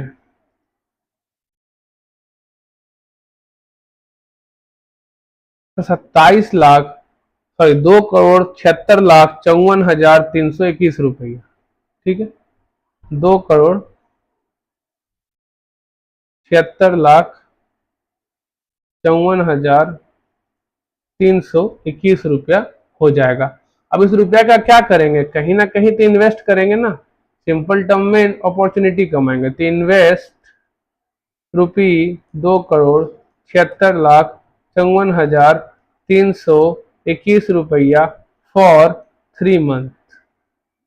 किस रेट पे? किस रेट पे इन्वेस्ट किया हमने? सर रेट दिया हुआ है इंडिया का ना, 12% पर एनम। अब क्या होगा आफ्टर 3 मंथ? कुछ चीजें होंगी। क्या क्या होंगी आफ्टर 3 मंथ? आफ्टर 3 मंथ सबसे पहले तो सर मेरा, हमने जो लायबिलिटी क्रिएट किया था उसका पेमेंट करना होगा। उसका पेमेंट करना होगा। सबसे पहले क्या होगा? सबसे पहले पाउंड 5 लाख रिसीव्ड होगा। ठीक है, पाउंड 5 लाख रिसीव्ड होगा। Second, utilized pound 5 lakh to repay the liability, to repay the liability. ठीक है, क्रिएटेड 3 मंथ बिफोर, जो भी था मतलब क्रिएट किया था हमने, उसका पेमेंट हो जाएगा। ये सर नेट हो गया दोनों। एक तो 5 लाख मिला, और 5 लाख से जो लायबिलिटी क्रिएट किया था हमने, जो बोरो किया था, जो बोरो किया था उसका पेमेंट कर दिया। कि वो तो अब बन चुका होगा कितना? 5 लाख। तो 5 लाख बन गया होगा ना। देख लो, 4,93,827 3 महीने बाद इंटू 1.0125 बन गया 5 लाख। इसका रिपे कर देंगे। थर्ड चीज क्या होगा?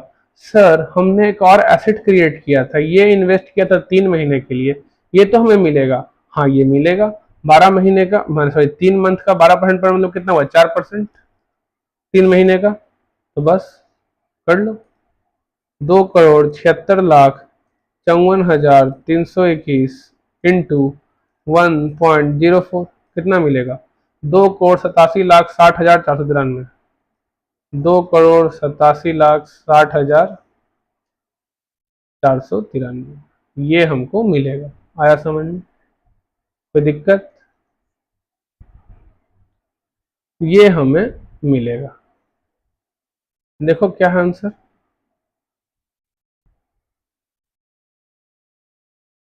हाँ, 84 लाख लाया है। तो 27 54, 27 65 312, 4 93 827 × 56। तो यहाँ गलती हो गया आंसर। तो 4 93 827 × 56 होता है 27 65 2 करोड़ 76 लाख 54 हजार 312। ठीक है, सही कर लेना। 2 करोड़ 76 लाख 54 हजार 312 होता है। ठीक है, तो ये होता है, तो इसको गुने 12/4, 3% होगा। ये 4 लिख दिया हमने, 3% गुने 1.03। तो ये देखो अब मैच कर गया। 2 करोड़ 84 लाख 83 हजार 941। ठीक है, तो ध्यान रखना ये 4 नहीं ना, ये 12/4 हो जाएगा ना। 4 क्वार्टर हुआ तो 3% हुआ, तो 3% मल्टीप्लाई होगा ना, ये 312 होगा। ठीक है, वो तो राउंडिंग नहीं करने के कारण 321 आया था, राउंडिंग कर दोगे 312 ही आएगा। समझ में आ गया कैसे हुआ आंसर सॉल्व। तो वही चीजें विस्तार में अपना कहानी लिखे हुए हैं, पर इतना कहानी लिखने का जरूरत आपको नहीं है। ठीक है, इस तरह से सिंपली आप लिख सकते हैं एसेट, क्रिएट लायबिलिटी। ठीक है, तो लायबिलिटी में बोरो, बोरो के बाद इन्वेस्ट, इन्वेस्ट के बाद कन्वर्ट, फिर आफ्टर 3 मंथ क्या होगा वो कहानी खत्म। वैसा ही सेम क्वेश्चन, क्वेश्चन नंबर 29 है। क्वेश्चन नंबर 29 है। ठीक है, 29 में क्या है, हमको फॉरवर्ड रेट भी दिया है। ठीक है, अब मनी मार्केट हेज पे दिया है। अब बताया है कौन बढ़िया है, मनी मार्केट में हेज बढ़िया है कि फॉरवर्ड कॉन्ट्रैक्ट बढ़िया है। तो मनी मार्केट हेज में पहले तो निकालना पड़ेगा, क्या करना क्या है हमको। अब यहाँ पे डिपॉजिट रेट भी दिया है और लोन रेट भी दिया है, और वैसे डिपॉजिट रेट लोन रेट से कम होगा, डिपॉजिट रेट बोरोइंग रेट से कम होगा। ठीक है, पर कम है भी, कैसे निकालेंगे, कुछ नहीं। अगर मनी मार्केट हेज का बात करें, ये क्वेश्चन फिर एक्सपोर्टर का है, ये $3.5 लाख फिर रिसीव होने वाला है। तो आपको एक क्वेश्चन कल ढूंढ करके मैं करवा दूंगा इंपोर्टर वाला। ठीक है, एक्सपोर्टर वाला ये है, इसको आज फिर सॉल्व कर, अभी आज ही के लिए सॉल्व कर लेते हैं। चलिए, कैसे सॉल्व करेंगे सर, वही चीज फॉलो करेंगे जब तक करते आ रहे थे। क्या मेरे पास क्या है, सवाल शुरू होता है वहीं से कि मेरे पास है क्या। तो सर मेरे पास एसेट है, क्या चीज एसेट है, तो एसेट है सर, ध्यान देना एसेट है $3.5 लाख, $3.5 लाख। ठीक है, क्रेडिट पीरियड 3 मंथ, तो रिसीवेबल इन 3 मंथ। ठीक है सर, क्रिएट क्या करें, तो क्रिएट लाइबिलिटी क्या, $3.5 लाख पेएबल इन 3 मंथ। सर ये पेएबल करने के लिए क्या करें, तो बोरो कर लो, बोरो कर लो, बोरो क्या बोरो करें सर, $3.5 लाख का प्रेजेंट वैल्यू बोरो कर लीजिए। बोरोइंग रेट क्या है डॉलर में, 9% है सर, तो 1 प्लस 0.09 डिवाइड बाई 4, 3 महीना के लिए। तो सर 3 महीना के लिए 0.09 डिवाइड बाई 4 करिएगा तो मेरे ख्याल से 1.0225। तो sir 3.5 lakh divide by, clear, divide by 1.0225। Sir इतना बोरो करना पड़ा, कितना, 3,42,298 पाउंड बोरो, डॉलर सॉरी डॉलर बोरो करना होगा। $3,42,298 आज बोरो करना होगा। बोरो करेंगे क्या, मेरा यहाँ पे होम करेंसी कौन सा है सर मेरा यहाँ पे होम करेंसी पाउंड है, मेरा यहाँ पे होम करेंसी पाउंड है, पाउंड है, क्यों सर यूके बेस्ड कंपनी है ना, पाउंड ही होगा ना। तो क्या करें सर, कन्वर्ट कर लेते हैं ना अपने करेंसी में, अपने करेंसी में कन्वर्ट कर लेते हैं, कन्वर्ट करिए, कन्वर्ट इन पाउंड। तो 342,298 डॉलर है, अब बेस करेंसी पाउंड है तो अब से बात डिवाइड होगा। क्या करेंगे सर, ये पैसा मेरे पास आ चुका है ना, इसको सेल करेंगे तभी तो पाउंड बनेगा, बोरो कर लिए तो मेरे पास आ गया था, सेल करेंगे तभी पाउंड बनेगा। सर अगर डॉलर बेस करेंसी होता तो base currency sell, sir bid rate चाहिए, कि डॉलर बेस करेंसी है नहीं सर, तो आस्क रेट चाहिए, आज का कहानी खत्म, आज का बात हो रहा है ना, तो आज का आस्क रेट चाहिए। अगर डॉलर बेस करेंसी होता तो base currency sell bid rate, पर डॉलर सर बेस करेंसी है नहीं तो ask rate. Sir ask rate क्या है, आस्क रेट क्या है, तो आस्क रेट सर 1.5905, 1.5905, तो 1.5905 डॉलर पर पाउंड से डॉलर कट जाएगा, पाउंड बचेगा, सर इतना पाउंड मेरे पास हो जाएगा, कन्वर्ट करके कितना पाउंड हो जाएगा निकालिए, 3,42,298 divide by 1.5905 equals to pound 2,15,214 pound. ठीक, सर इतना पाउंड हो गया। अब इस पाउंड का क्या करें सर, इस पाउंड को अपने पास क्या करेंगे सर, अपने करंट अपने कंट्री में ले आए, अब इन्वेस्ट कर देते हैं, invest pound 2,15,214 eight the rate, क्या रेट है सर इन्वेस्ट करने का, यूके में, यूके में सर इन्वेस्टमेंट रेट 5% है। सर ये रेट इरेलीवेंट था, हाँ ये रेट इरेलीवेंट था, हाँ क्यों दिया, आपका दिमाग खाने के लिए, समझ गए, कौन सा रेट था, कितना था, 5 था ना यार, हाँ 5%, तो 5% at the rate 5% for 3 month. ठीक है, अब क्या हुआ सर, आफ्टर 3 मंथ, तो आफ्टर 3 मंथ पाउंड का इनफ्लो होगा सर, कितना होगा, ये at the rate 5%, 2,15,214 pound into 1 plus 0.05 divide by 4, तो कितना हुआ,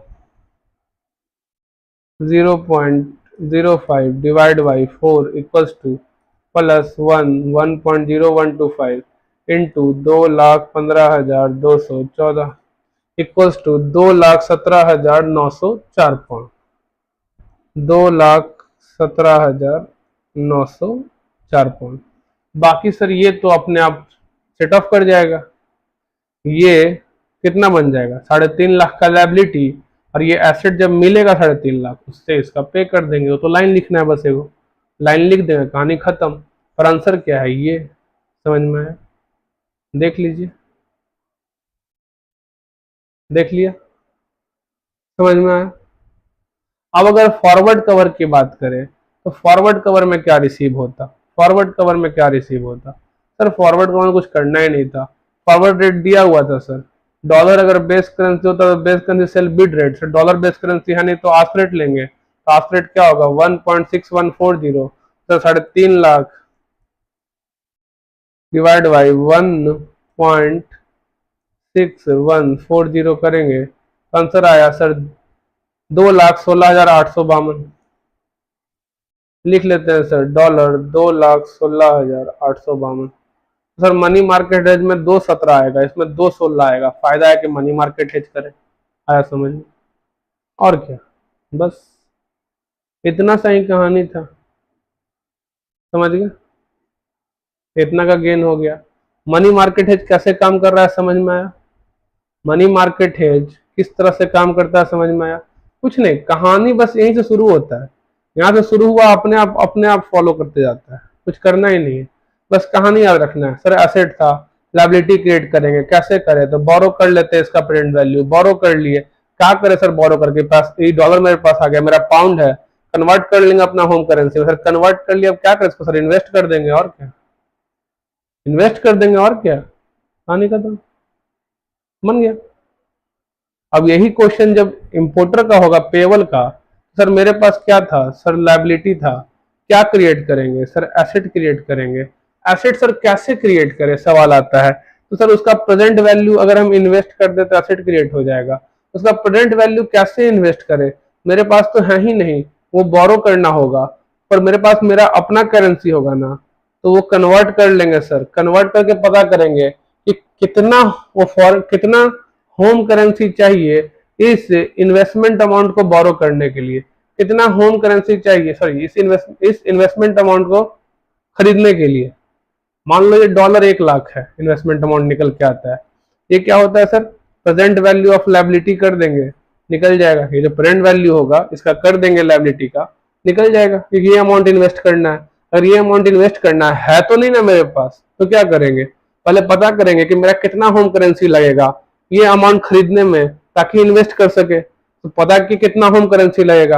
अब ये होम करेंसी मेरे पास होगा नहीं, तो क्या करेंगे? इसको बोरो कर लेंगे। तो आउटफ्लो क्या होगा? ये जो बोरो किए, काम खत्म। तो यही आईसीबी बन गया और इधर वही बीसीआई बन गया, उल्टा हो गया खाली। किसी को सब रटता है, रटना क्यों है? यहां से कहानी शुरू होता है और यहाँ कहानी खत्म हो जाता है। बस कहानी याद रखो। तुम क्या करते इस ऐसा केस तुम्हारे पास आता रियल लाइफ में तो, ठीक है।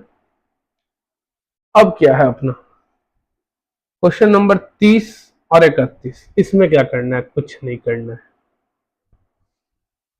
बोला परचेजिंग पावर पैरिटी, ये क्या होता है? कुछ नहीं। जो आईआरपी था उसमें इंटरेस्ट रेट यूज करता है ना, कि इन्फ्लेशन रेट यूज करेगा खाली।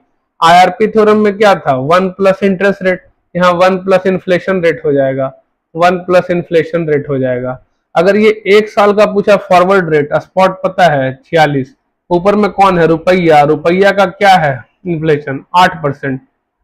पूरा साल का कहा है। अगर कहता 6 महीना तो भागे 2, 3 महीना तो भागे 4, मैंने 3/12, 4 बचता, 6/12 तो 1/2 बचता है, ठीक है। तो यहाँ क्या बोला? पूरा साल, तो कुछ नहीं, 1.08। नीचे क्या होगा सर? 46, मतलब ये 4%, तो 1.04 निकल जाएगा। क्या होगा? 4 साल का बोला, यहाँ पे पावर 4 कर दो, पावर 4 कर दो, 4 साल का निकल जाएगा। पावर 4 कर दो, पावर 4 करने का मतलब सर 1.08 डिवाइड बाई 1.04, कितना हुआ? इतना हो गया। 4 बार करना है, ठीक है। इंटू किए, ये 2 बार का आंसर हो गया, और इक्वल टू किए 3 बार का हो गया, एक और किए 4 बार का हो गया, इंटू 46। देखो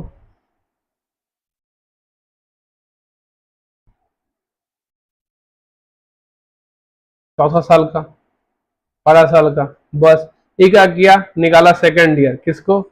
इसको मान के फिर सेकेंड ईयर का। अरे सिंपली 46 पे पावर 4 कर दे इस पे, यही चीज तो कर रहे हो तुम। लास्ट तक कर क्या रहे हो? बस। तो अगर 4 साल का निकालना तो पावर में हो जाता है, यही अगर 4 महीना का निकालना तो भागे तीन कर देते हैं। क्यों सर? 12, सॉरी 4/12, 0.08 इंटू 4/12, 0.04 इंटू 4/12 कर देते। 4 महीना का इंटरेस्ट क्या होगा? और वही चीज बोलते 4 साल का क्या होगा, तो पावर कर देते हैं, और क्या, पावर 4, काम खत्म। क्वेश्चन नंबर 31 तो कुछ है ही नहीं है। बोला है तुमको बस फॉरवर्ड रेट निकालने, आप तक यही तो करते आ रहे हो। 7.5% यूके पाउंड का और 3.5% डॉलर का दिया हुआ स्पॉट रेट क्या है? तो यूके बाई यूएस डॉलर। अब खुद सोचो कौन स्ट्रॉन्ग करेंसी है? पाउंड है। पाउंड स्ट्रॉन्ग करेंसी है। अगर पाउंड नीचे होता तो ये यहाँ 0 नहीं, 1 होता, 2 होता, 3 होता, पर 0 नहीं होता। इसका मतलब कोड सही दिया हुआ है सर, पाउंड पर डॉलर दिया हुआ है। तो ऊपर वाला में कौन होगा? ऊपर वाला में पाउंड का रेट होगा, नीचे वाला में डॉलर का रेट होगा। पूछा कब है? 3 महीने बाद का, निकाल दिया 3 महीने बाद का। ऊपर किसको लिया देखो तो, ऊपर लिया पाउंड वाले को, ऊपर पाउंड ही था, पाउंड ही था ना, तो ऊपर लिया पाउंड वाले को, नीचे लिया डॉलर वाले को, निकाल दिया 3 महीने का।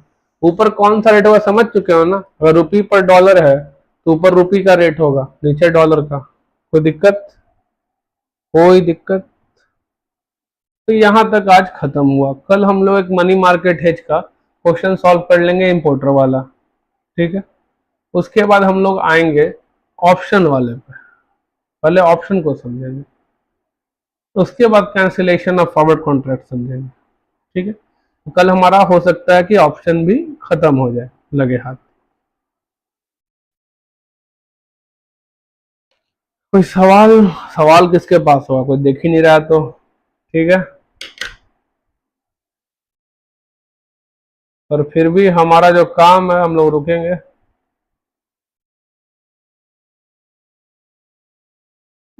तो रुक जाते हैं।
चलिए तो